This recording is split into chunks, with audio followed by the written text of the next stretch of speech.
If you're thinking of applying to US for a master's in fall 2025, then you might be worried about all the negative news that is floating around, and you might be wondering whether it makes sense to go to US anymore or not. We have talked about that detailed video in the past, but today I'm going to help you answer this critical question: does it make sense for you to go to US in 2025 or not? So here are my list of 7 questions that you must ask yourself to help come to the right decision. These 7 questions will help you figure out if a master's in US is the right decision for you or not. Let's get started.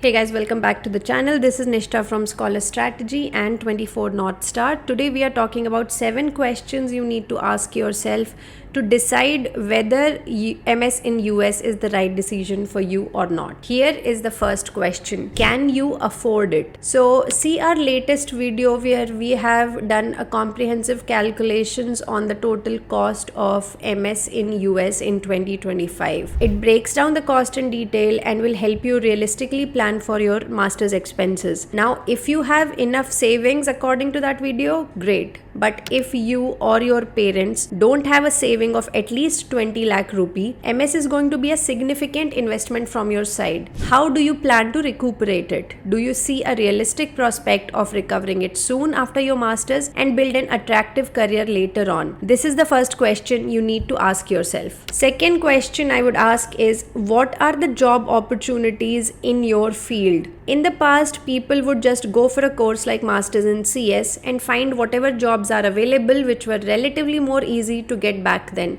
But now the situation is very different. First of all, AI has started replacing many jobs, even basic website development and coding, for example. So knowing how to do average programming doesn't guarantee a job anymore. Secondly, there's an oversupply of talent in the current market and competition for existing jobs is way higher than before. So unless you have done a lot of projects, competitive coding or past internships, finding a job is not going to be as easy, especially for freshers even in computer science. So no field is safe or will guarantee a job, but yes, in general, engineering and MIS courses are still more job friendly than something like digital marketing or MIM. And obviously, I'm going to recommend going for STEM courses only for this very reason, because there are just not enough jobs in non-STEM fields. Plus, you get only 1 year OPT period to find H1B job.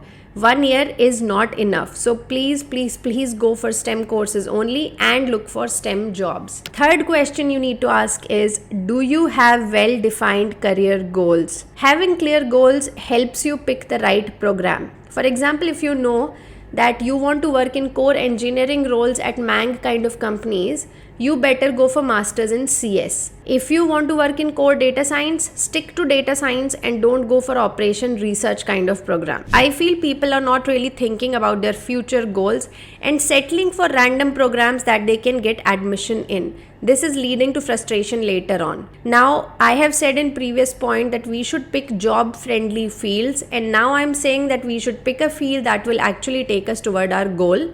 The crux is, I want you to combine them both. Let's say your goal is to be a marketer, but MS in marketing courses are not STEM or job friendly. So you can go for analytics courses and specialize in marketing analytics. The point is to be smart about your goals. That's what Ikigai is all about. It says that your sweet career path is a combination of not only what you are interested in, but also what the world is willing to pay for. You don't want to go into pure humanities or a course where you don't see enough jobs. And trust me, there's nothing more frustrating than a good artist who is starving in the market. Fourth question is, what is your opportunity cost?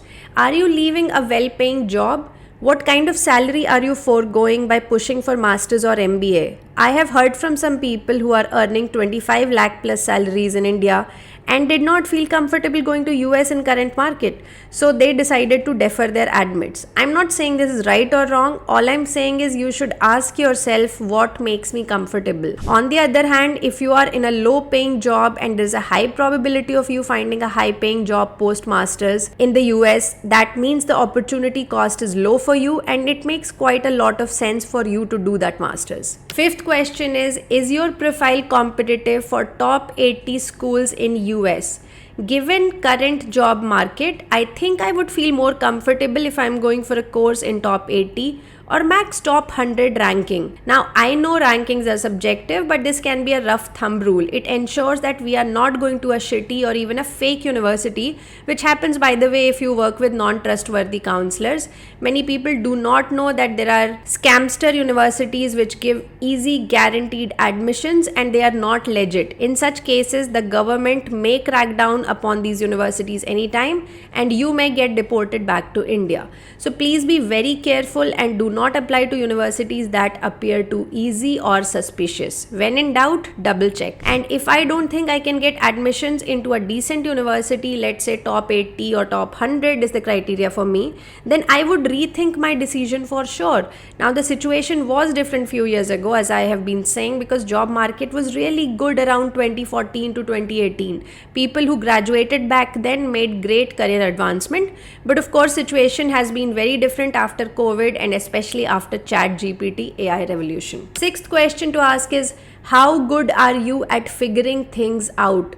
Current job market requires you to be on your toes. If your confidence is easily shaken, then you won't like the situation there. Like, I know people who had decent work ex in India, but they are not comfortable networking or hustling, and they are struggling for jobs right now. So please know that there are great opportunities in US, but they are not being served in a silver platter anymore, and the competition is high. Ambitious and driven people thrive in such market, but anybody who thought that MS in US is an easy shortcut out can get a shocking realization. Seventh question is, are you fixated on settling outside India? The harsh truth is H1B and green card situation is ridiculous. The current wait time for green card for Indians is over 130 years for EB2 and EB3 categories. So if your plan is to settle in US, you cannot rely on masters in US for it. You need to have a plan B, because in case you don't find a job on time or don't get your H1B picked up in the lottery, you will have to leave US immediately. But if you are like me, open to coming back to India or moving to another country, then US is a good place to work for a while. And if green card works out, great, else you can find opportunities elsewhere.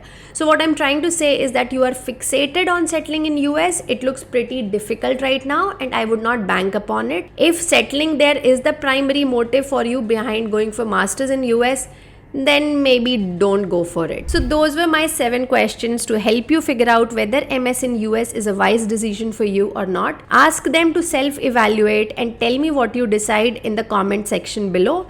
Rest, I will see you with a fresh new video next week. Until then, take care. Bye-bye.